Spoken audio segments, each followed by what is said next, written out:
Something much bigger is happening right now, and I need people to understand that this is no longer just about Iran or the Gulf states or even America's declining influence in the Middle East. What we are witnessing is the beginning of a global political realignment that many in Washington still refuse to acknowledge because admitting the truth would require them to confront a reality they have spent decades denying. The era of unquestioned American dominance is cracking in real time, not theoretically, not academically, operationally, economically, militarily, psychologically. And the reason this moment matters so much is because the world has started adjusting faster than the United States political establishment can process what is happening.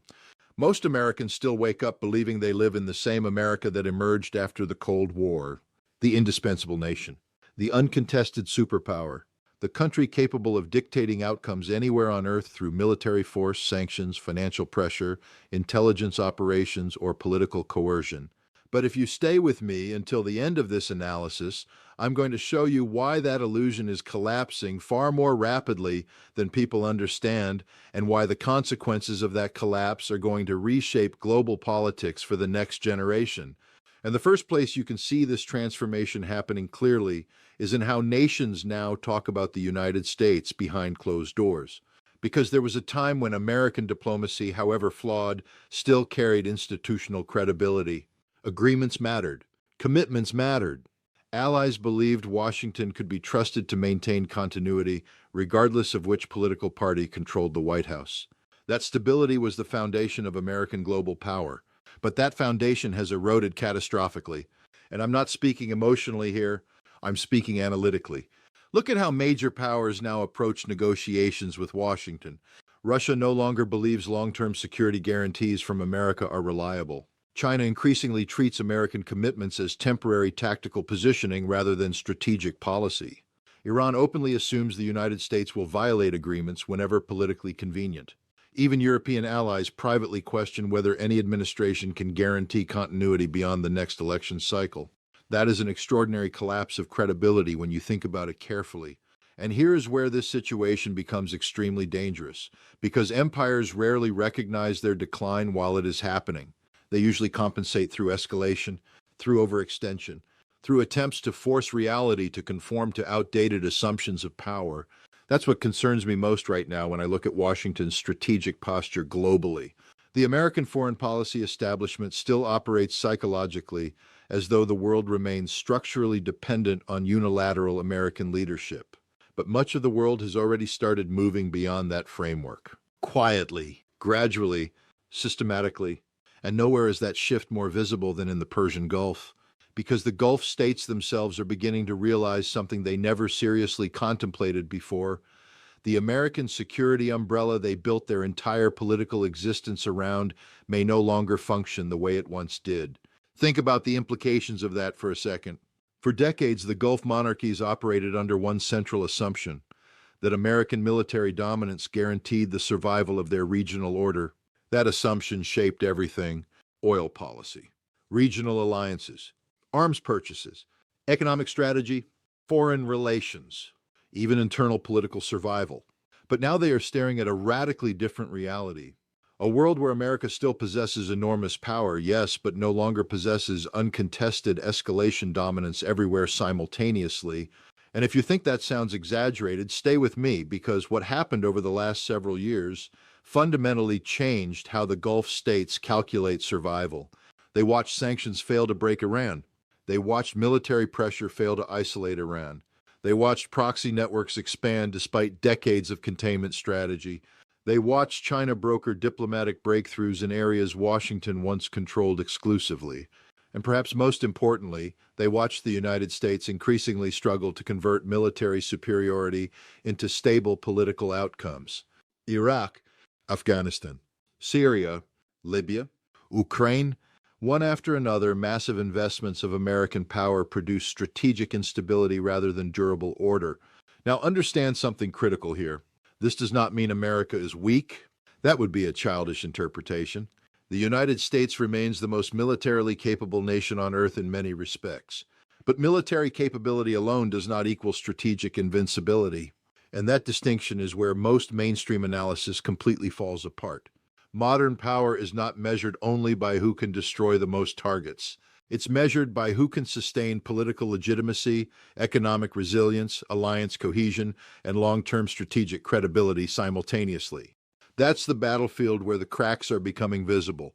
And nowhere is this becoming more obvious than in the emerging fractures inside the Gulf Cooperation Council itself. Because beneath the public statements of unity, the Gulf states increasingly disagree about what survival looks like in the new geopolitical environment. Some still cling tightly to Washington and Israel, believing deeper alignment with American military infrastructure remains the safest path forward.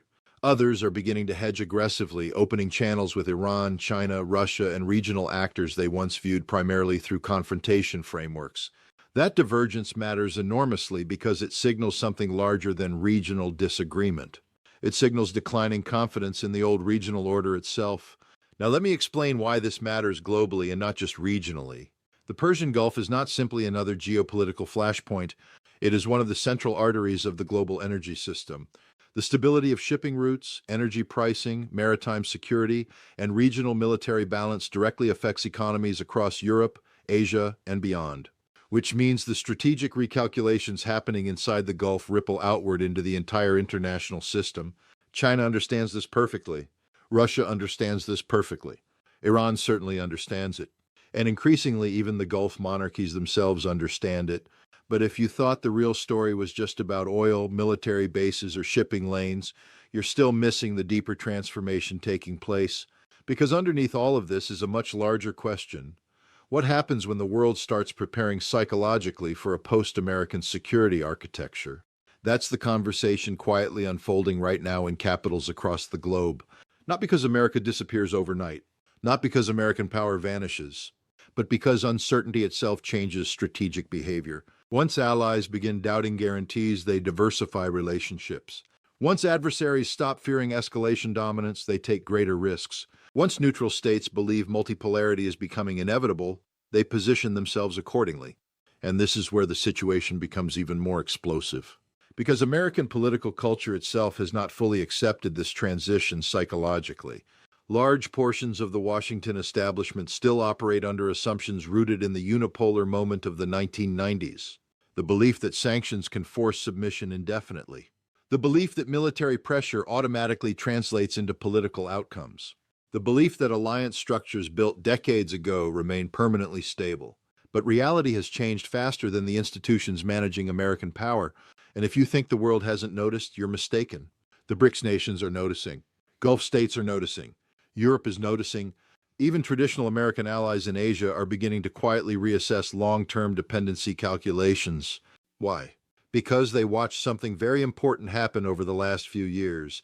The United States increasingly struggled to sustain simultaneous global pressure campaigns without generating internal economic strain, alliance fatigue, or strategic overextension. Now stay with me because this next part is critical. One of the greatest misunderstandings in modern geopolitics is the assumption that decline must look dramatic immediately. People imagine collapse as a sudden catastrophic event, but historically, major power transitions often begin with something much subtler: loss of strategic confidence. Allies become uncertain. Rivals become bolder. Neutral states become more independent. Institutions lose cohesion. Economic leverage weakens gradually. That's the phase we may already be entering right now. And the Gulf states understand this better than many Western analysts realize, which is why some of them are now attempting a delicate balancing act that would have been politically unthinkable 20 years ago. On one hand, they still require relationships with Washington because American military systems, intelligence networks, and economic ties remain deeply embedded across the region. On the other hand, they increasingly understand they cannot afford permanent confrontation with Iran in a world where America may no longer guarantee overwhelming regional dominance indefinitely. That realization changes everything. Because once Gulf elites begin viewing coexistence with Iran as strategically necessary rather than ideologically impossible, the entire regional architecture starts shifting beneath the surface. And if you think this only affects the Middle East, think again. Israel watches these developments with enormous concern because normalization frameworks, regional alliance structures, and anti-Iran coalitions were central pillars of broader strategic planning. If Gulf states gradually move toward accommodation rather than confrontation, it fundamentally alters regional calculations for everyone involved. But what makes this moment so historically significant is not simply that alliances are shifting, it's that the mechanisms driving those shifts are accelerating simultaneously. Economic pressure, energy insecurity, military overextension, multipolar financial systems, regional diplomacy, Chinese mediation efforts, Russian strategic adaptation, all of these forces are converging at the same time. That convergence creates instability because the old system is weakening before the new system has fully stabilized. And this is where the American domestic situation becomes deeply relevant. Because while the world adjusts externally, the United States itself remains internally divided about what role it should even play moving forward. There are factions inside Washington still advocating aggressive escalation globally to preserve American primacy at any cost. Others recognize that strategic retrenchment and negotiated adaptation may become unavoidable.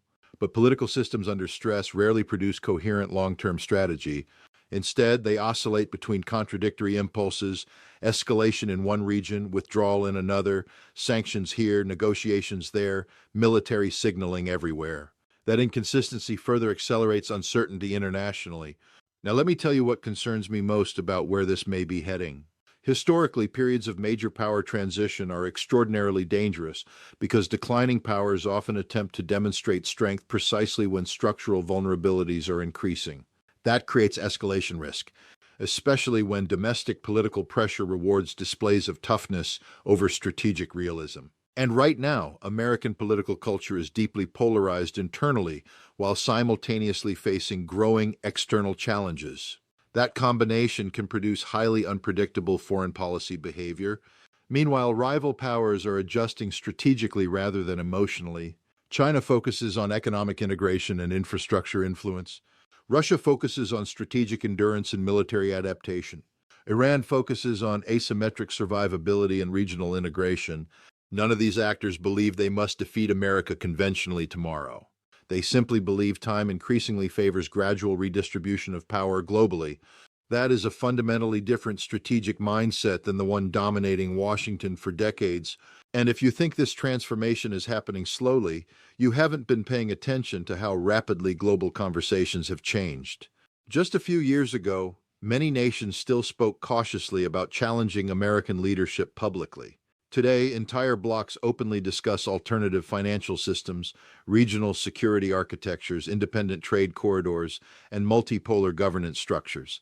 That psychological shift alone is historically significant. But what I'm about to explain next is where this story becomes truly alarming. Because the greatest danger during periods like this is not necessarily deliberate war, it's strategic miscalculation caused by leaders operating according to outdated assumptions of power. If Washington still believes coercion alone can restore fading dominance while rivals increasingly believe America lacks the capacity to sustain prolonged confrontation globally, the risk of escalation rises dramatically. Both sides begin interpreting the same events through completely different strategic realities. And nowhere is that collision of perceptions more dangerous than in the Middle East right now. Because behind the diplomatic language, behind the summit meetings, behind the public statements, a deeper reality is emerging. Regional powers are beginning to prepare for a world where American military infrastructure no longer defines every political outcome automatically. That is the real story unfolding beneath the surface. And if that transition accelerates faster than global institutions can adapt, the consequences are going to extend far beyond the Gulf itself. They will reshape the entire international order. Now here is where this entire story becomes even more dangerous, because once nations begin adjusting to the possibility of a post-American regional order, the next question becomes unavoidable. Who fills the vacuum, and under what rules? That is the strategic battle quietly unfolding right now beneath every diplomatic meeting, every military deployment, every energy negotiation, and every public statement coming out of Washington, Moscow, Beijing, Tehran, Riyadh, and Ankara. The old system is weakening, but the new system has not fully emerged yet. And historically, that transitional period is where the greatest instability occurs. Not when one power is clearly dominant, not when a new balance has stabilized, but during the uncertain years when everyone realizes the old rules no longer function the way they once did. And this is exactly why what's happening in the Gulf right now matters far beyond the Middle East. Because the Persian Gulf is becoming a testing ground for what a multipolar world actually looks like operationally, not academically, not theoretically. In practice, China is positioning itself as an economic stabilizer and diplomatic broker. Russia increasingly operates as a strategic balancing force. Iran positions itself as the unavoidable regional power the Gulf states must ultimately accommodate. Meanwhile, the United States still attempts to preserve the old security architecture while simultaneously confronting the reality that maintaining total dominance everywhere may no longer be sustainable. That contradiction is the key to understanding everything happening right now. Because inside Washington, there are still policymakers who genuinely believe escalation can reverse these global shifts. More sanctions, more military pressure, more alliance expansion, more confrontation. They still operate under the assumption that American hegemony simply needs stronger enforcement mechanisms. But what they fail to understand is that the rest of the world increasingly views instability itself as evidence that the old system is failing. And the more pressure Washington applies without producing stable outcomes, the more countries begin searching for alternatives. Now, stay with me because this next point is absolutely critical. One of the biggest mistakes people make when analyzing geopolitical transitions is assuming they happen through formal declarations. They don't. Nobody announces that the world order has changed. Instead, behavior changes first. Countries hedge, alliances loosen, trade routes shift, financial systems diversify, military partnerships become more flexible. Diplomatic language changes subtly, and suddenly, years later, people realize the strategic landscape has already transformed while they were still arguing about whether transformation was even happening. That's where we may already be today. Take Europe, for example. Publicly, European governments still speak the language of Atlantic unity and strategic partnership with Washington. But privately, economic realities are becoming impossible to ignore. Energy pressures, industrial strain, inflation, political fragmentation, military exhaustion. European elites increasingly understand that permanent confrontation frameworks are economically unsustainable long term, which means eventually, whether politicians admit it publicly or not, Europe will be forced to reconsider how it manages relationships with both Russia and the emerging Eurasian order. And the Gulf states are arriving at a similar realization regarding Iran, not because they suddenly trust Tehran ideologically, not because decades of rivalry disappear overnight, but because geography is permanent. Iran is not going anywhere. Its population, industrial base, military capabilities, and strategic location make it an enduring regional reality.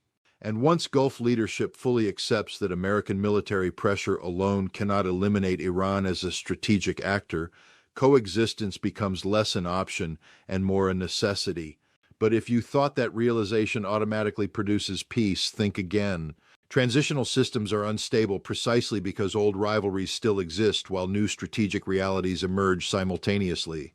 That creates enormous room for miscalculation. Hardliners on every side still exist. There are factions in Washington demanding confrontation, factions in Israel demanding escalation, factions inside Iran demanding strategic expansion, factions inside Gulf states terrified of losing traditional security structures. All of those competing pressures collide at the exact moment global power balances are shifting. And this is where the situation becomes genuinely alarming. Because declining trust in American guarantees does not immediately create a safer world. In many ways, it can create a more dangerous one initially. Why? Because once countries stop assuming Washington can automatically impose order, they begin preparing more aggressively for self-preservation. That means arms races, independent diplomacy, regional military buildups, new security pacts, strategic hedging. Everyone starts adjusting simultaneously, often before clear rules for the new order even exist. Now let me explain why BRICS matters so much in this context. Most Western commentary still treats BRICS as some loose symbolic coalition with limited strategic importance. That analysis misses the bigger picture entirely. BRICS is not important because it instantly replaces the Western system tomorrow. It's important because it reflects a broader psychological shift happening globally. The growing desire among non-Western powers to create parallel structures less dependent on unilateral American influence. That's the real significance. China understands this very well. Russia understands it perfectly after years of sanctions and confrontation. Iran sees BRICS integration as both economic protection and geopolitical legitimization. Even countries that remain strategically close to Washington increasingly want optionality. They want flexibility. They want alternatives. And once the global system begins diversifying structurally, the monopoly power once enjoyed by any single actor gradually weakens over time. Now, here is where the United States faces its biggest challenge moving forward.